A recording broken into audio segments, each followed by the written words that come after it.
नमस्कार, मैं हूं धर्मेंद्र निषाद। मित्रों, मर्द समाज में आज एक डर का माहौल बन गया है और वो भी शादीशुदा लोगों में, क्योंकि आए दिन ब दिन इतनी घटनाएं घट रही हैं जिसका आकलन करना बहुत ही मुश्किल हो गया है। एक शादीशुदा औरत अपने मर्द से क्या चाहती है? पैसा, सुंदरता, प्यार या और कुछ? कहानी के मेन मुद्दे पर आते हैं। कहानी है उत्तर प्रदेश के मेरठ जिले की। इस जिले में दो परिवार रहता है, एक सौरभ राजपूत और दूसरी है मुस्कान रस्तोगी। फिलहाल अभी सौरभ राजपूत की मौत हो चुकी है और मुस्कान रस्तोगी जेल में है। जैसा कि बताया जा रहा है, सौरभ राजपूत पूर्व मर्चेंट नेवी का ऑफिसर है। 2016 में मुस्कान और सौरभ की मुलाकात होती है।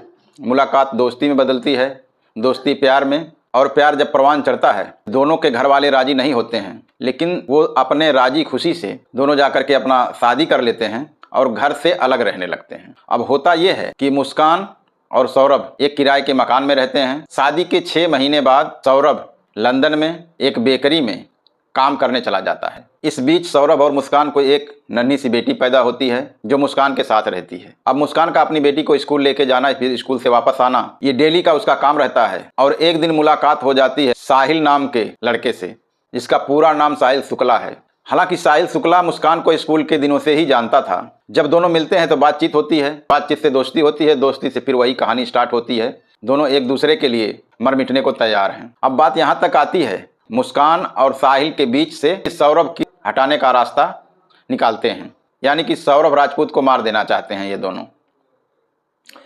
अब इसी प्लान में दोनों लगे रहते हैं। शादी के बाद में सौरभ का अधिकांश समय लंदन में ही बीतता है। इस बीच मुस्कान और उसकी बेटी एक किराए के मकान में अकेले रहते हैं। फिर एंट्री होती है एक तीसरे आदमी की, साहिल शुक्ला की। साहिल शुक्ला का डेली आना जाना मुस्कान के घर पे लगा रहता है। साहिल आता है, दारू पीता है, मौज मस्ती करता है और फिर निकल जाता है। अब होता यह है कि इस बात की भनक मकान मालिक को लगती है, तो वो सौरभ को इस बारे में बताता है। साल 2021 की बात है। सौरभ लंदन से वापस अपने घर आता है, यानी जहाँ उसकी बीवी मुस्कान अपनी बेटी के साथ में रहती है। उस घर का मालिक सौरभ को बताता है कि तुम्हारे घर में एक अनजान आदमी आता जाता है, इसके चाल चलन मुझे ठीक नहीं लग रहे हैं। इसी दिन से सौरभ और मुस्कान में दूरियां बढ़ने लगती हैं, अनबन रहने लगती है। सौरभ मुस्कान का मोबाइल चेक करता है तो उसमें कुछ दोनों की चैटिंग भी मिलती हैं। बात यहाँ तक आ गई थी, सौरभ मुस्कान को तलाक भी देने वाला था।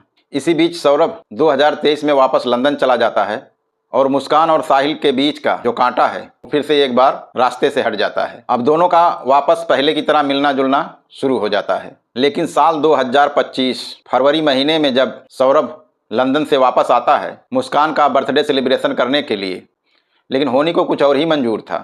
25 फरवरी को मुस्कान का बर्थडे होता है। सभी लोग अच्छे से धूमधाम से बर्थडे मनाते हैं और प्लान इसी दिन रची जाती है कि बर्थडे में सौरभ को शराब के नशे में दवाइयाँ मिलाकर पिलाई जाएंगी, वो बेहोश हो जाएगा तो उसका काम तमाम कर दिया जाएगा। लेकिन उस रात सौरभ ने शराब नहीं पी, जिससे उस दिन मुस्कान और उसके बॉयफ्रेंड साहिल का ये प्लान कामयाब नहीं होता है। अब मुस्कान से साहिल दूर नहीं रह पाता है। मुस्कान और साहिल मिल करके अब प्लान बी रचते हैं। प्लान बी में क्या होता है, मुस्कान और सौरभ की जो एक बेटी होती है उसकी स्कूल में परीक्षा चल रही थी। परीक्षा का लास्ट डेट 3 मार्च था। 3 मार्च को परीक्षा खत्म होती है। मुस्कान अपनी बेटी को अपने माँ के पास छोड़ के आ जाती है। तो उसी दिन साहिल और मुस्कान प्लान बी को अंजाम देते हैं। मुस्कान चाकू की दुकान पर जाती है, वहाँ से चिकन काटने वाला चाकू लेकर के आती है और अपने बॉयफ्रेंड साहिल को बताती है कि आज पूरी तैयारी हो चुकी है और आज अंजाम देना है। देर रात सो जाने के बाद मुस्कान अपने बॉयफ्रेंड को बुलाती है, अपने हाथ से चाकू लेती है और उसके सीने पर चढ़ करके उसके गर्दन को काट डालती है। उसके बाद साहिल भी उसके शरीर के दोनों मिल करके 15 टुकड़े करते हैं। 15 टुकड़े करने के बाद ड्रम में उसकी 15 टुकड़े की लाश को डाल करके ऊपर से सीमेंट का घोल डाल देते हैं, जिससे ऊपर बदबू भी नहीं आती है और सीमेंट ऊपर से लाश को पैक कर लेता है। इससे पहले मुस्कान ने अपने कुछ दोस्तों से इस बारे में जानकारी लेती है कि अगर कभी कुछ ऐसी घटना हो जाए तो कहाँ छुपाया जाए। तमाम प्रकार की अपने हिसाब से जानकारी जुटाती है, लेकिन उसके किसी भी दोस्त ने उसको या इस छुपाने वाली जगह का नाम नहीं बताया। तो उसके दिमाग में यही आइडिया आया कि ड्रम सबसे बेहतर और बेस्ट होगा। अब जब लाश को छुपा के उसका मोबाइल लेके साहिल और मुस्कान पिकनिक पर निकल जाते हैं हनीमून मनाने। शिमला, मसूरी, जहाँ भी इनका दिल हुआ घूमे, जब तक इनके पास पैसा था। जब पैसा खत्म हो जाता है, जैसे ही पैसा खत्म होता है तो फिर वापस ये सौरभ का एटीएम लेके पैसा निकालने के लिए जाती है, लेकिन पैसा निकालने में कामयाब नहीं होती है। फिर वापस लौटते हैं ये अपने गांव लौटते हैं तो मुस्कान अपनी माँ के पास जाती है।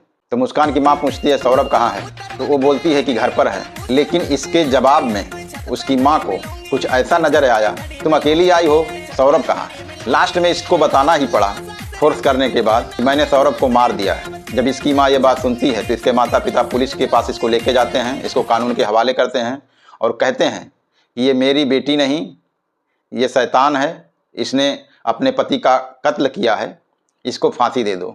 ये अब कहानी सौरभ, मुस्कान और साहिल की थी। लेकिन सबसे बड़ी बात ये कि पहली बार किसी माँ बाप ने अपनी बेटी की गलती को सही मायने में देखा है। नहीं तो आज तक जितना भी केस आया है सबके माँ बाप अपनी बेटियों को बचाते ही नजर आए हैं। ऐसी ही कहानी एक राजस्थान जिले से आई है, जिसमें पत्नी और प्रेमी मिल करके पति की हत्या करके लाश बोरे में भर करके बाइक से पूरे दिन घूमते हैं उस लाश को ठिकाने लगाने के लिए। नमस्कार, प्रणाम, मैं हूं धर्मेंद्र निषाद आज के दर्पण के साथ।